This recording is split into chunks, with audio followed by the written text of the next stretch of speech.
ధ్యానించుకుందాం. కొలస్సీయులకు రాసిన పత్రిక 1వ అధ్యాయము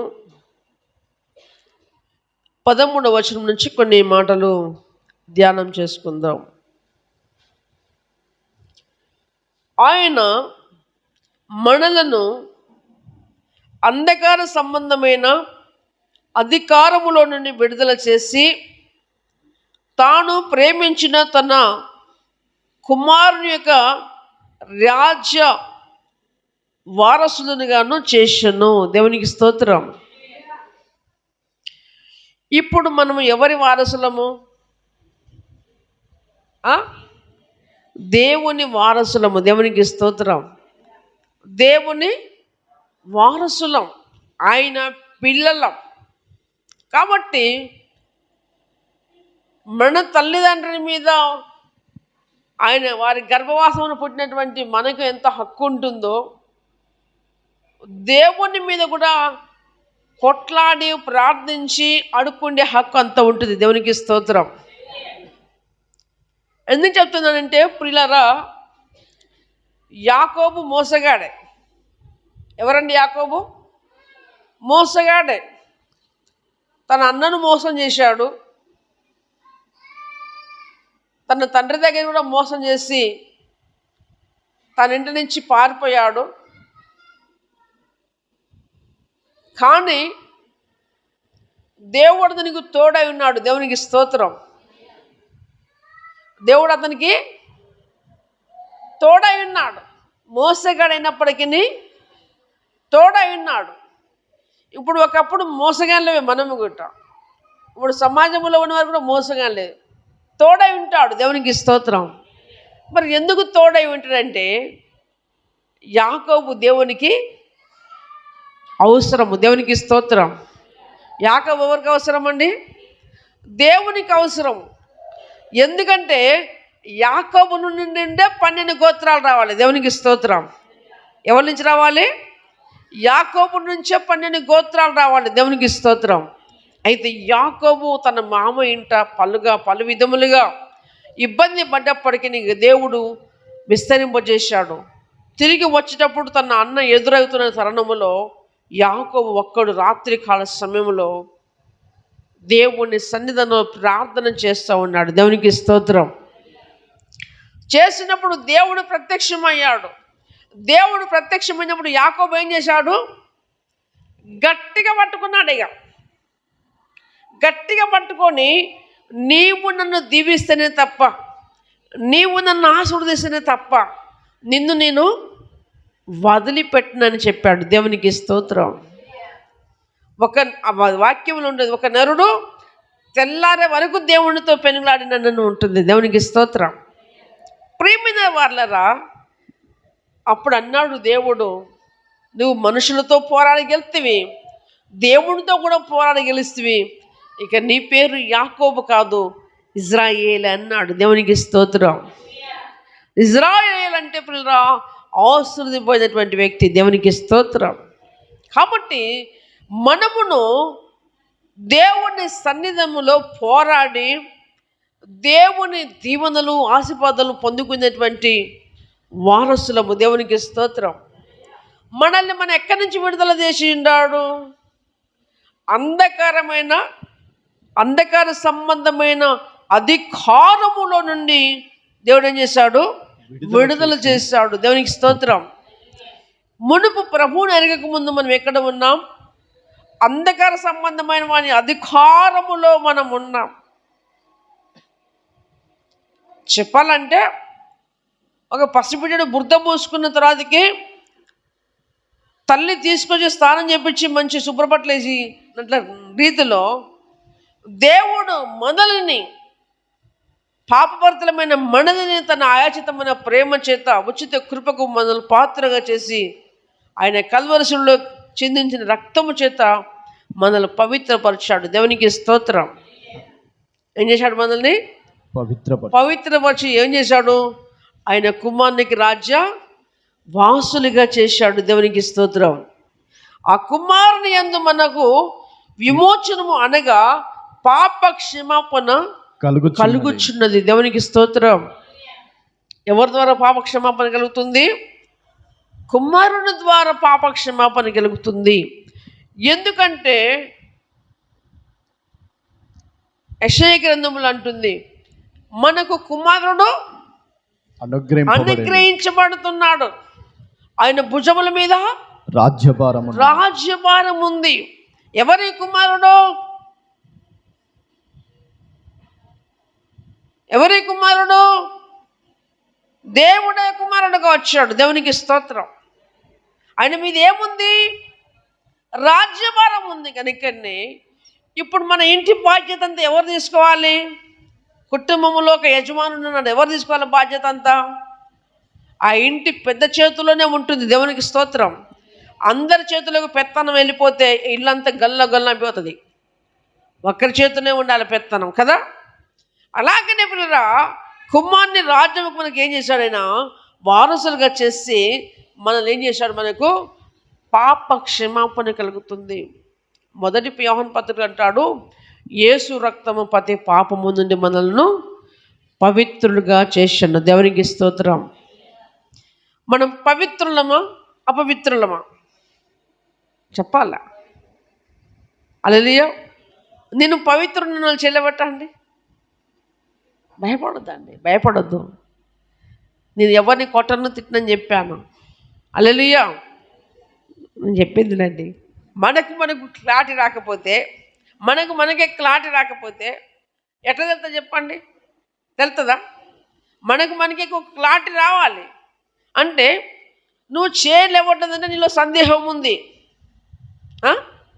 మనం చేయలేకపోతుందంటే సందేహం ఉన్నది. సందేహం అంటే ఏంటిది? గోడ మీది పిల్లి. సందేహం అనేది గోడ మీది పిల్లి. ఇటన్న దూకుతుంది, అటన్న దూకుతుంది.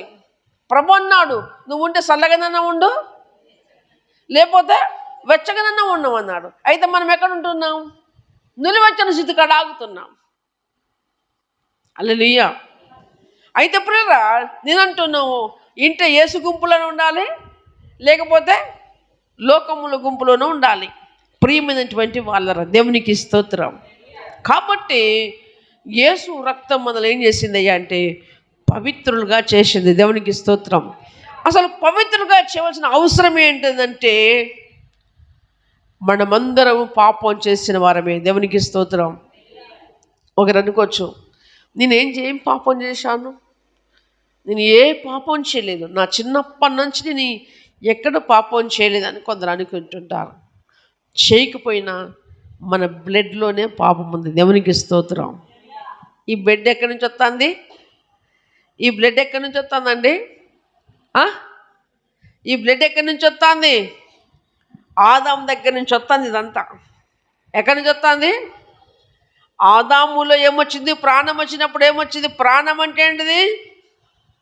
రక్తమే. దేవునికి స్తోత్రం.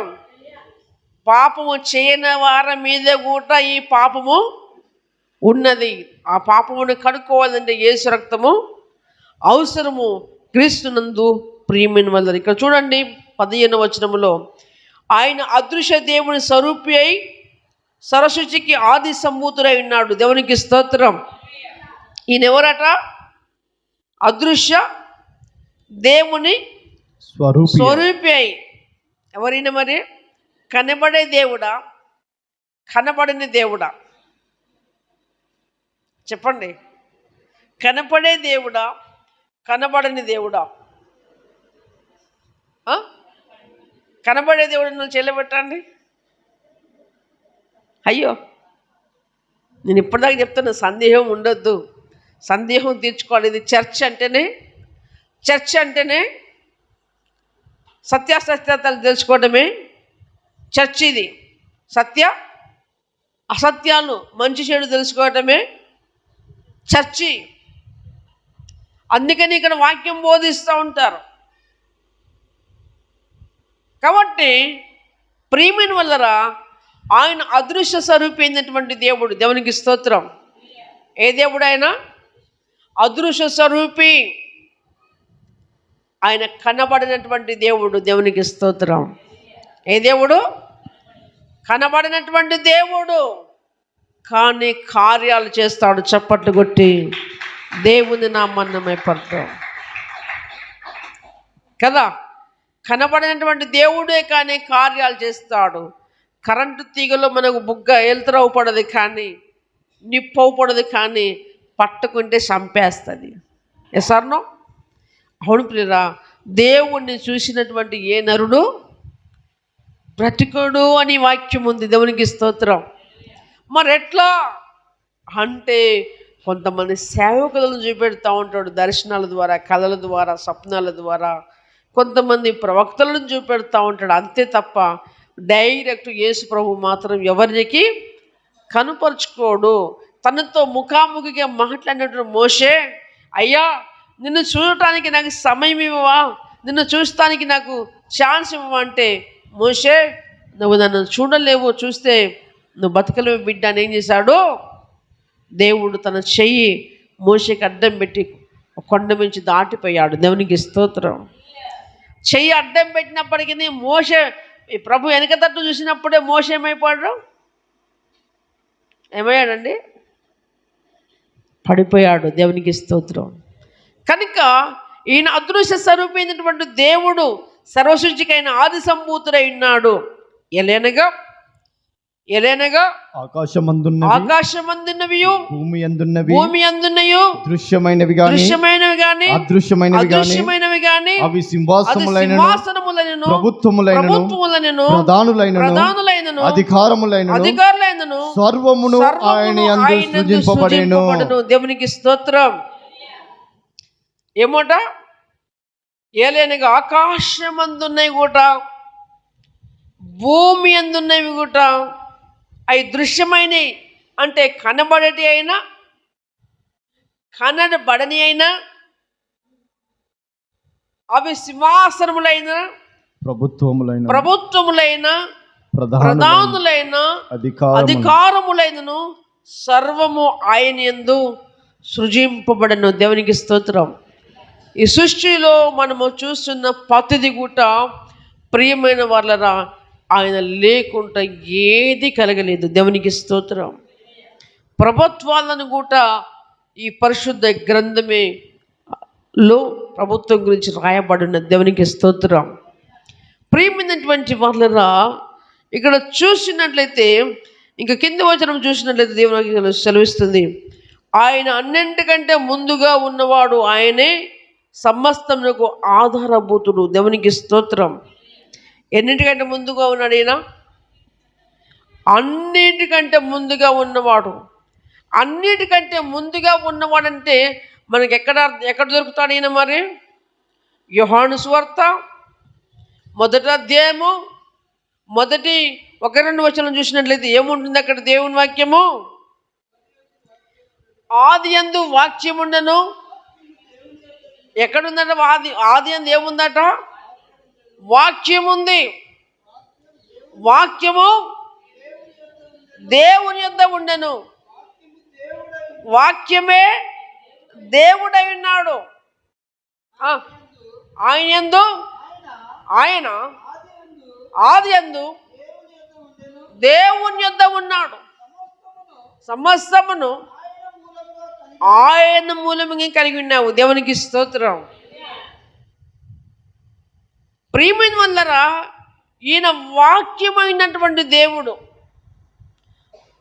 యోహాను సువార్తలు అంటాడు, ఈ వాక్యమే కృపా సత్య సంపూర్ణుడుగా మన మధ్యలోనికి వచ్చి నివాసము చేసినటువంటి వాక్యము మనము చూడగలుగుతున్నాము. దేవునికి స్తోత్రం. కనుక క్రీస్తునందు ప్రియులారా, ఎందుకు మరి ఆయన అన్నిటికంటే ముందుగా ఉన్నవాడు ఏం చేయడానికి వచ్చాడంటే, ఈయన సంఘమును శరీరమునకు ఆయన శిరస్సు, ఆయనకు అన్నింటిలో ప్రాముఖ్యము కలుగు నిమిత్తము ఆయన ఆది అయి ఉండి మృతుల నుండి లేచుటలో ఆది సంభూతుడైను. ఆయన యందు సర్వ సంపూర్ణత నివసింపవలనని ఆయన శిల్వరక్తము చేత సంధి చేసి ఆయన ద్వారా సమస్తమును, అవి భూలోకమందునైనను పరలోకమందునైనను వాటిని ఆయన ద్వారా తనతో సమాధాన పరుచుకొనవలనని తండ్రి అభిష్టమాయను. దేవునికి స్తోత్రం. ఎవరికి ఇష్టమైంది? తండ్రికి అభిష్టమైనది. ఆదియందు దేవుడు ఏం చేశాడండి? దేవుడు ఆదికాండం మొదటి మాట చెప్తాం, మొదటి అధ్యాయం ఆదియందు దేవుడు భూమి ఆకాశములను కలుగజేసినని చెప్తుంది. యోహాను సువార్త మొదటి అధ్యాయం మొదటి వచనంలో ఆదియందు వాక్యం ఉండెను. ఆ వాక్యం ఎవరి దగ్గర ఉంది? దేవుని యొద్ద ఉండెను. క్రీస్తునందు ప్రియమైనటువంటి వాళ్ళరా, ఆయనే కుమారుడిగా శిలువ రక్తము చేత దేవుడు ఏం చేశాడు? మనల్ని సంధి చేశాడు. పాపమునకును దేవుడు మనం పాపము నుండి మనకు బయటికి తీసుకొచ్చాడు, పవిత్రులుగా చేశాడు. మనం ఎలాంటి వారమయ్యా అంటే, మరి ఎఫెసీ రాసిన పత్రిక 2వ అధ్యాయము మొదటి 1-2 వచనాలు చూసినట్టయితే దేవుని వాక్యం సెలవిస్తుంది. ఎఫెసీ రాసిన పత్రిక 2వ అధ్యాయము 1వ వచనం చూసినట్లయితే దేవుని వాక్యం సెలవిస్తుంది. మీ అపరాధముల చేతను పాపముల చేతను మీరు చచ్చిన వారై ఉండగా ఆయన మిమ్మును క్రీస్తుతో కూడా బ్రతికించెను. దేవునికి స్తోత్రం. ఎవరు మనము? అపరాధముల చేతను పాపముల చేతను మనం ఎవరమాట? చచ్చిన వారము. దేన్ని బట్టి? పాపము చేత దేవుడు ఏదెనులో ఆదాము అవ్వలను ఉంచి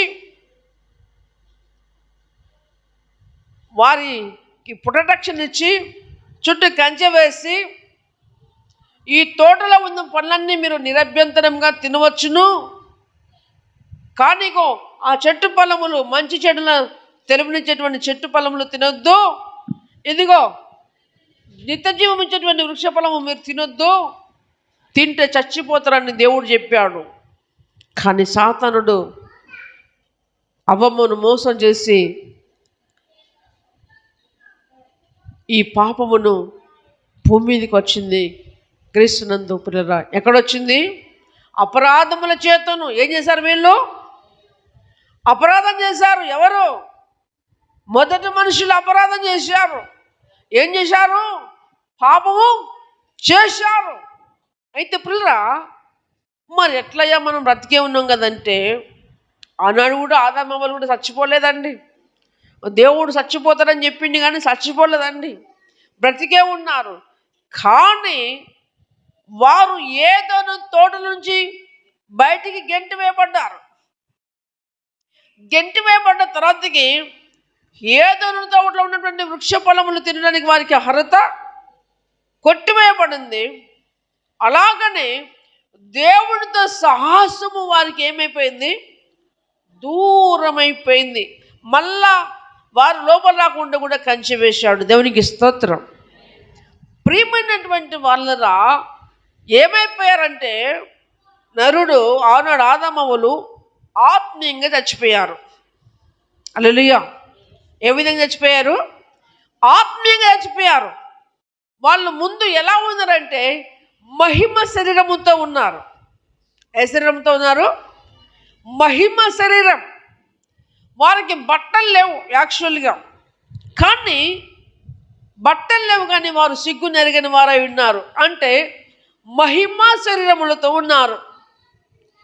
ఎప్పుడైతే సాతాను మాట విని మంచి చెడులు నిలిచేటువంటి వృక్షఫలము తిన్నారో వారి కన్నులు తెరవబడ్డాయి. అప్పుడు మేము దిగంబర్లమని వాళ్ళకి అర్థమైంది. దేవుడు తన మహిమతో మనుషులను ఏదోను తోటలో ఉంచితే సాతానుడు వాళ్ళని ఏం చేశాడు? దిగంబర్లుగా చేశాడు. వారికి ఉన్నటువంటి మహిమ వస్త్రములను వాడు ఇప్పేపించాడు. ఈరోజు క్రీస్తునందు ప్రియరా, దేవుడు మనకు రక్షణ అనేటువంటి వస్త్రమును దేవుడు మనకు సిద్ధపరిచాడు. దేవునికి స్తోత్రం. ఈ రక్షణ ఎక్కడి నుంచి వచ్చింది?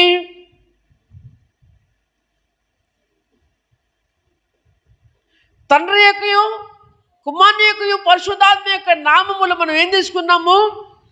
బాప్తిజం తీసుకున్నాం. ఈ బాప్తిజం తీసుకున్నప్పుడు మనకి ఏమొచ్చింది? రక్షణ వచ్చింది. రక్షణ అంటే ఏంటిది? రక్షణ అంటే ఏంటిది? కాపాడబడిన తత్వంలోనికి మనము వచ్చాం.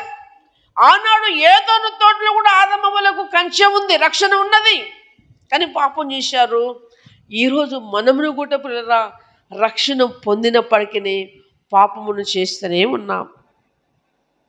అయ్యా పాస్టర్ గారు అట్లా అంటారేంది, మేమేం పాపం చేశామంటే ఆయన చెప్పిన ప్రతి మాట మీరటమే పాపము.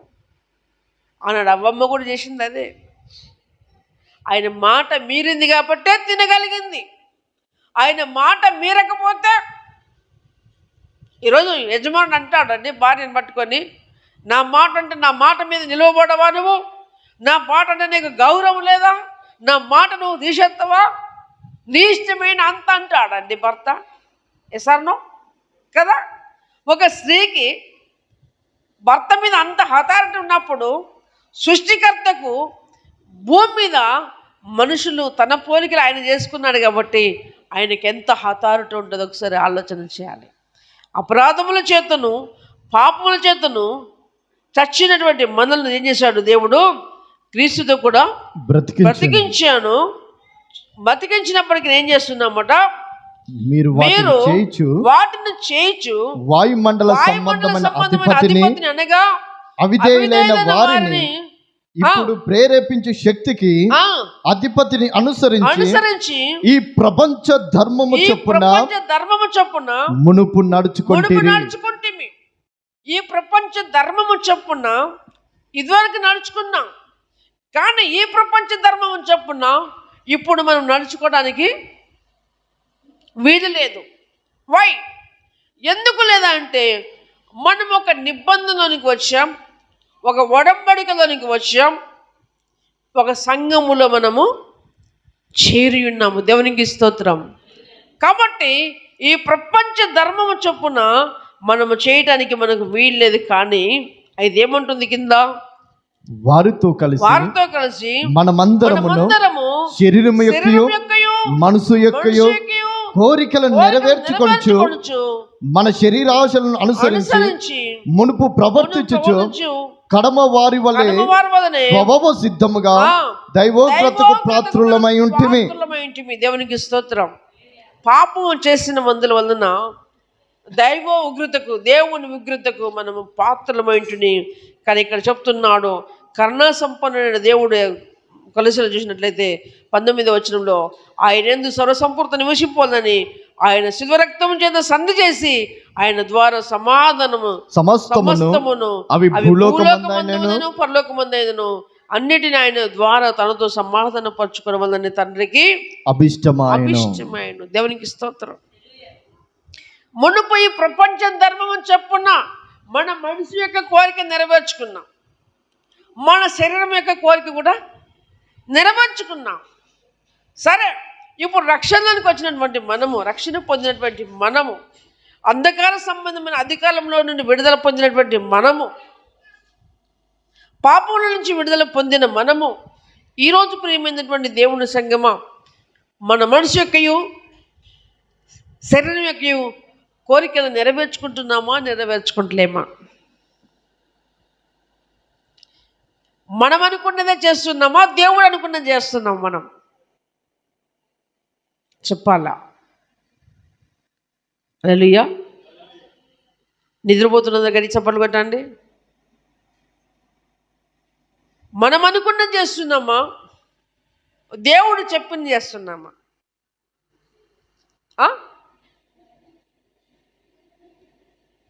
మరి మనం అనుకున్నది మనం చేసుకున్నప్పుడు ఈ నిబంధనలు ఉండే అవసరం లేదు కదా. ఇప్పుడు ఒక యవ్వన బిడ్డ పెళ్లి చేసిన తర్వాతకి ఎక్కడ ఉండాలండి? భర్తతో తన భర్త ఎక్కడుంటే అక్కడ ఉండాలి. ఏ సార్నో? అవునా కదా? ఇదన్నా చెప్పండి. ఎక్కడ ఉండాలి? భర్త ఎక్కడుంటే అక్కడ భార్య ఉండాలి. లేదు, నేను ఇక్కడే ఉంటా, నువ్వు ఇక్కడికే రావాలంటే ఎట్లుంటా చెప్పండి? ఇది ధర్మమా, అధర్మమా? చెప్పండి. భార్య భర్తలు ఇరువురు కలిసి ఇష్టానుసారంగా ఎక్కడున్నా ఉండొచ్చు. అలా ఎందుకు చెప్తున్నానంటే, ప్రియమైన వాళ్ళరా, దేవుడు చెప్పినప్పుడు దేవుడు చెప్పినట్టు మనం నడుచుకోవాలా, మన ఆలోచన ప్రకారం మనం నడుచుకోవాలా? మనం నడుచుకోవాలి. దేవునికి స్తోత్రం. అంటూనే మనము నడుచుకోవాలి అంటూనే మనము చేసేదంతా చేసుకుంటూ పోతూనే ఉంటున్నాం. మన జీవితంలో గమనించాలి, మన జీవితంలో దేవుని ఇష్టము 30% చేస్తే ఈ లోకములో ఉన్నది 70% చేస్తున్నాం. ఎట్లా పాస్టర్ గారు అంటే చెప్తాను వినండి. ఆయన చెప్పింది మనము చేయలేక పోతున్నాం. దేవుని ఆత్మచేత మనం నడిపింపబడితే, దేవుని తోటలో మనం అంటుకట్టబడితే, దేవుని తోటలో మనం అంటుకట్టబడితే దేవునితోనే మనము సాహసము చేస్తాము. దేవునికి స్తోత్రం. మునుపి ప్రపంచ ధర్మం చొప్పున సాహసం మనము చెయ్యము. కానీ ప్రియమైన వాళ్ళరా, చేయొద్దు అనుకుంటూనే మళ్ళీ మనం అనుకుంటున్నాం, ఇవన్నీ చేయొద్దు అనుకుంటూనే చేసేదే చేస్తున్నాం. కానీ దేవుడు తన కుమారుని ద్వారా మనల్ని సమాధాన స్థితిలోకి తీసుకువెళ్తున్నాడు. దేవునికి స్తోత్రం. ఇక్కడ చూసినట్లయితే ఇప్పుడు కొలస్సీయులకు రాసిన పత్రిక 2వ అధ్యాయము 12లో 2వ అధ్యాయం 12-15 వచనం చూసినట్లయితే దేవుని వాక్యం విధంగా సెలవిస్తుంది. మీరు బాప్తిసమందు ఆయనతో కూడా పాతి పెట్టబడిన వారై. చూడండి, మీరు బాప్తిసమందు ఆయనతో కూడా పాతి పెట్టబడిన వారై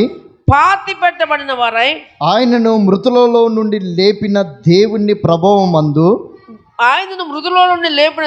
ప్రభావమందు విశ్వసించుట ద్వారా ఆయనతో కూడా లేచితిరి.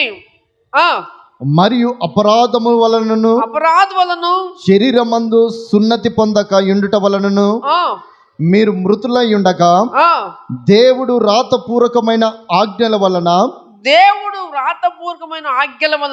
మన మీద రుణముగాను మనకు విరోధముగాను నుండిన పత్రమును మేకులతో సిలువకు కొట్టి దాని మీద చేరాతను తుడిచివేసి మనకు అడ్డము లేకుండా దానిని ఎత్తివేసి మన అపరాధములన్నిటిని క్షమించి ఆయనతో కూడా మిమ్మును జీవింపచేసెను. మనల్ని జీవింపజేసిన చప్పట్లు కొట్టి దేవుని నామాన్ని మెప్పడతాం. మనకు ఎన్ని అడ్డుగా ఉన్నాయో, ఇవి అడ్డుగా ఉన్నవో అవన్నిటిని కూడా మన బాప్తిజం ద్వారా ఆయన తొలగింపజేసి జీవింపజేస్తున్నాడు. పిల్లరా, సహజంగా మనం మానవులం కనుక సంథింగ్ బై మిస్టేక్ జరుగుతూ ఉంటుంది అక్కడెక్కడ. కాబట్టి ఏ రోజు ఆ రోజే ప్రభు దగ్గర మనం ఏం చేయాలి, మన పాపములు కడుక్కోవాలి. అలా అని మళ్ళీ చేయడానికి ఇష్టపడకూడదు. ప్రియమైనటువంటి వారి దగ్గర చూసినట్లయితే చూడండి, 21వ వచనం చూసినట్లయితే, కొలస్సీ 1:21 వచనం చూస్తే, మరియు గతకాలమందు దేవునికి దూరస్తులను మీ దుష్క్రియల వలన మీ మనసులో విరోధ భావము గలవారై ఉండిన మిమ్మును కూడా తన సన్నిధిని పరిశుద్ధులుగాను. మనల్ని ఏం చేస్తున్నాడు దేవుడు? తన సన్నిధిలో ఎలా ఉండాలట మనము? పరిశుద్ధులుగాను, పరిశుద్ధులుగాను, నిర్దోషులుగాను, నిర్దోషులుగాను, నిరపరాధులుగాను నిరపరాధులుగాను నిలువబెట్టుటకు ఆయన మాంసయుక్తమైన దేహమందు, ఆయన మాంసయుక్తమైన దేహమందు మరణము వలన ఇప్పుడు మిమ్మును సమాధానపరచెను. ఆయన మరణం వలన మళ్ళీ ఏం చేశాడు? ఆయన సమాధానపరిచాడు. దేవునికి స్తోత్రం. ఎలా ఉండాలంటే మనము నిర్దోషులుగాను, నిరపరాధులుగాను, పరిశుద్ధులుగాను ఎక్కడ నిలబడాలి? ఆయన ఎదుట ఒకరోజు భూలోకములో ఉన్నటువంటి ప్రతి మనుష్యుడు నిలబడే రోజు రాబోతుంది. ఆ రోజును తప్పించుకోవడానికేనండి. ఆ రోజును తప్పించుకోవడానికే ఈ రోజు మనల్ని పిలుచుకున్నాడు. దేవునికి స్తోత్రం. ఆయన ఆదమవ్వదను నా చేతులతో నేను చేసుకున్నాను, నా పోలికలో నేను చేసుకున్నాను, వీళ్ళని ఏదోను తోటి నుంచి గెంటెత్తి ఎట్లా అని అనుకోలే. ఆయన తప్పును తప్పుగానే ఖండించాడు. తప్పును తప్పుగానే ఖండించాడు. ఏదోతో బయటికి వెళ్ళగొట్టి ఆయన దీవించాడు. ఏమని దీవించాడు? నీవు నేల తిరిగి చేరే వరకు ముళ్ళ తొప్పలను గచ్చ పొదలను సేద్యం చేస్తూ ఆ మట్టిలో పడినటువంటి బో తినుకుంటా బతుకుతావు, చెమట కాల్చి ఆహారం తింటావు, తిరిగి మట్టి అయిపోతావు అని మనుషుని అన్నాడు. శ్రీ చెప్పిన మాట ఏంటంటే, నేను కాదన్నమాట నువ్వు చేసావు కనుక నీ ప్రసవ వేదన అధికమవుతుందని చెప్పాడు. ప్రియమైనటువంటి వాళ్ళారా, దేవుని మాట విన్నప్పుడు, దేవుని మాటకు లోబడ్డప్పుడు ఎంత పాపాత్మ ఉన్నాయినా ఆయన క్షమిస్తాడు. దేవునికి స్తోత్రం. దేవుని మాట వినప్పుడు మనం ఎన్ని దాన ధర్మ కార్యాలు చేసినప్పటికీ దేవునికి మనం ఎన్నెన్నో మేలు చేసినప్పటికీ ఈ మేళ్ళన్నీ ఆయన కేర్ తీసుకోడు. దేవునికి స్తోత్రం. ఎందుకంటే ఆయన దేవుడు, మనం మానవులం కనుక ఆయన మాటే మనం వినాలి, కానీ మన వైపు ఆయనను మలుచుకోవద్దు. దేవునికి స్తోత్రం. హల్లెలూయా. ఇప్పుడు ఒక కంపెనీలో ఒక బాస్ ఉంటాడు. బాస్ మాటకు కింద ఉన్న డిపార్ట్మెంట్ అంతా వింటుందా? లేకపోతే బాస్ని మలుచుకుంటారా? చెప్పండి. బాసుని మలుచుకుంటారా? లేదు. బాసు చెప్పినట్టే వింటనే కంపెనీ నడుస్తుంది. అలాగనే దేవుణ్ణి మన ఇష్టానుసారంగా మలుచుకోకూడదు. దేవుని ఇష్టానికి మనము లోబడాలి. దేవునికి స్తోత్రం. ప్రియమైనటువంటి వాళ్ళరా, దేవునికి సెలవిస్తుంది. మరియు గత కాలమందు దూరస్తులుగా ఉండి దేవునికి దూరస్తులు మనము మన దుష్క్రియల వలన మన మనసులో విరోధభావం గల వారమే ఉండిన మనల్ని కూడా దేవుడు ఏం చేశాడు? తన సన్నిధిలో పరిశుద్ధులుగాను, నిర్దోషులుగాను, నిరపరాధులుగాను నిలబెట్టకు ఆయన మాంసయుక్త సంబంధమైన దేహమందు మరణం వల్ల ఇప్పుడు మనల్ని సమాధానపరచను. అయితే ప్రియమైన దేవుడు అంటున్నాడు, పునాది మీద కట్టబడిన వారై స్థిరముగా ఉండి మీరు విన్నట్టయో ఆకాశం కింద ఉన్నటువంటి సమస్త సృష్టికి ప్రకటింపబడినట్టు ఈ స్వార్థ వలన కలుగు నిరీక్షణ నుండి తొలగిపోక విశ్వాసమందు నిలిచిండిన ఇది మీకు కలుగును. దేవునికి స్తోత్రం. ఏది కలుగుతుంది? దేవుడు మనకిచ్చేది మనకు కలుగుతుంది. దేవునికి స్తోత్రం. దేని మీద కట్టబడాలి? మనము దేని మీద కట్టబడాలండి? పునాది మీద కట్టబడాలి. ఏ పునాది మీద కట్టబడాలి? అపోస్తులు పునాది వేశారు. దేవునికి స్తోత్రం. అపోస్తులు ఏం చేశారండి? పునాదులు వేశారు. ఒకసారి చూపెడతాము. ఒకసారి కొరింథీయులలో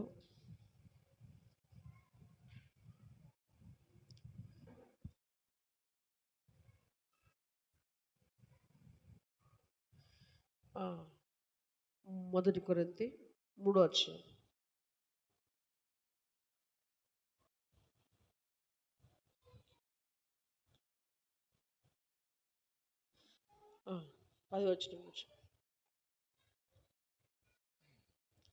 మొదటి కొరింథీ 3:10.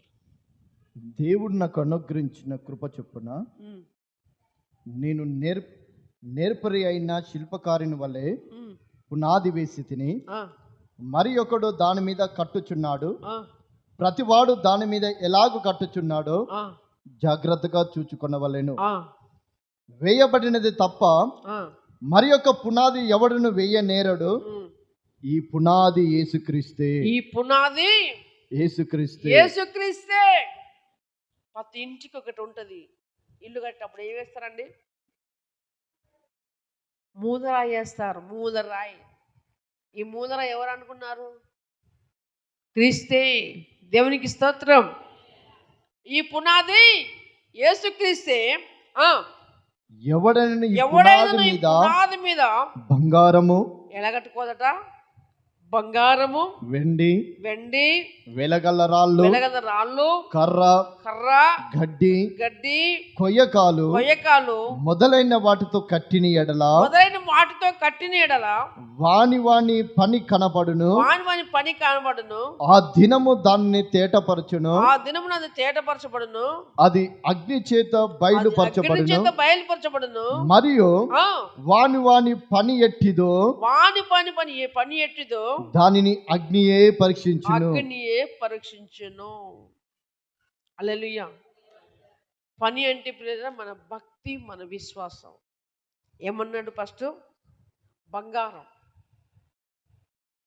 బంగారం అగ్నిలోకి పోయించినాక ఏపాటు కరిగిపోద్దండి? కరిగిపోతుందా? చాలా తక్కువ శాతంలో దాని ఉన్న మస్ట్ వెళ్ళిపోతుంది, కానీ బంగారము కరిగిపోదు. నెక్స్ట్ ఇంకేమన్నాడు? వెండి. మన భక్తి ఎలా ఉంది చూసుకోవాలి ఇప్పుడే. బంగారం, వెండి, వెలగల రాళ్ళు, కర్ర గడ్డి కొయ్యకాలు మొదలైన వాటి. ఇవన్నీ మన భక్తి అండి. దేవునికి స్తోత్రం. కొయ్యకాలు భక్తి కొందరు ఉంటుంది, గడ్డి భక్తి కొంతమంది ఉంటుంది, రాళ్ళ లాంటి భక్తి కొంతమందికి ఉంటుంది, వెండి లాంటి భక్తి కొందరికి ఉంటుంది, బంగారం లాంటి భక్తి కొంతమందికి ఉంటుంది. ఎక్కడ ఉండాలి ఇది? పునాది మీదనే ఉండాలి. దేవునికి స్తోత్రం. పునాది మీద ఉండాలి. మరి పునాది మీద ఉన్నప్పుడు ఏం చేస్తుంది? ఒక దినం మందు వాని పందిని బట్టి ఆ రోజు ఎవరు పరీక్షిస్తారట? అగ్ని పరీక్షిస్తుంది. దేవునికి స్తోత్రం. మీరు బంగారం కొంచెపోయారు అనుకోండి, వాళ్ళే మొన్న చేసి ఇచ్చారండి. వాళ్ళే మొన్న వారంలో చేసి ఇచ్చారు. ఈ వారం మన బంగారం కొంచెపోతే ఇది నేనే చేసిన డైరెక్ట్ తీసుకుంటారా? ఏం చేస్తారు మరి? ఎక్కడ తీసుకుపోతారు? పరీక్ష చేస్తారు. ఇది బంగారమా కాదా అని చూసిన తర్వాతనే చూసుకుంటారు. అలాగే నేను ప్రియరా, మన భక్తి కూడా ఒకరోజు కాల్చబడేటువంటి భక్తి ఉన్నట్లయితే, కర్ర కొయ్యకాలు రాయి లాంటి భక్తి ఉన్నట్లయితే మనకు నష్టము కలుగుతుంది. ప్రియవరం, మనం పునాది మీద కట్టబడిన వారమే ఉండాలి. ఎందుకంటే ఆ రోజున మనము ఆ దినమందు ఆ న్యాయాధిపతి ఎదుట పరిశుద్ధులుగా, నిరపరాధులుగా, నిందరహితులుగా ఉండడం కొరకే ఆయన ముందుగానే వచ్చి మన కొరకు ప్రాణం పెట్టి పాప విముక్తులు చేసి పరిశుద్ధులుగా బతకండి, ఇదిగో నా రక్షణ మీకు ఇచ్చి ఉన్నాను, మీ రక్షణ కాపాడుకొని మళ్ళా రాండి, ఇదిగో నేను ముందుగా వెళ్ళుచున్నాను, నేనుండి చోట్ల మీరుండు లాగున మరలా వచ్చి నిన్ను తీసుకుపోతానని చెప్తున్నాను దేవుడు. దేవుని స్తోత్రం. ఆయనే వచ్చి ఆయనే మనకు చేసి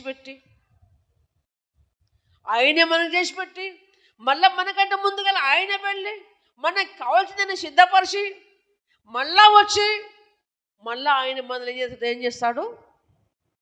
తీసుకొని పోతాడు. దేవునికి స్తోత్రం. ఇంత ఆరాట పడుతుంటే ఆయన, ఇంత తపన పడుతుంటే దేవుడు, ఇంత తృష్ణ కొని మన పట్ల ఆయన అంత శ్రద్ధ చూపుకుంటుంటే మనం ఏం చేస్తున్నామంటే మన ఇష్టాన్ని మనమే నెరవేర్చుకుంటున్నాం, కానీ దేవుని ఇష్టాన్ని మనము నెరవేర్చలేకపోతున్నాం. ప్రియమైన వాళ్ళరా, దేవుని వాక్యం అంటుంది, పునాది మీద కట్టబడిన వారై 33 వచనం మొదటి కొలసి రాసిన మొదటి అధ్యాయంలో, పునాది మీద కట్టబడిన వారై స్థిరముగా ఉండి మీరు విన్నట్టు ఏం వింటున్నావు అనేవి ఈరోజు విన్నట్టు ఆకాశం కింద ఉన్న సమస్త దృష్టికి ప్రకటింపబడినట్టు. ఎంతమంది ప్రకటించబడుతుంది సువార్త? ఆకాశం కింద ఉన్నటువంటి భూలోక ప్రజలందరికీ సువార్త ప్రకటించబడుతుంది. దేవునికి స్తోత్రం. ఇంచుమించు దాదాపుగా ప్రపంచ వ్యాప్తంగా సువార్త వెళ్ళుతూనే ఉంది. సమస్త సృష్టికి సువార్త అందుతూనే ఉన్నది. ఆకాశం కింద విన్నట్టు సమస్త సృష్టికి ప్రకటింపబడినట్టు ఈ సువార్త వలన కలుగు నిరీక్షణ నుండి తొలగిపోక విశ్వాసమందు నిలిచి ఉండిన ఎడల ఇది మనకు కలుగుతుంది. అది కలుగుట కొరకే మనం భక్తి చేయాలి. ఆ పరలోక రాజ్యంలో మనం చేరట కొరకే మన భక్తిని కొనసాగించుకోవాలి. మన భక్తిలో మలినము కానీ లోపము కానీ దోషము కానీ ఉన్నది మనల్ని పవిత్రపరచుకుంటూ దేవుడు చెప్పిన చిత్తముకు లోబడుతూ దేవుని ఇష్టాంతంగా మనం బతికితే దేవుడు సిద్ధమైన రాజ్యములు మనం చేస్తాడు. దేవునికి స్తోత్రం. దేవుడు ఈ కొద్ది మాటలు ఆశ్రయించి మన జీవితం ఫలింపజేయును గాక.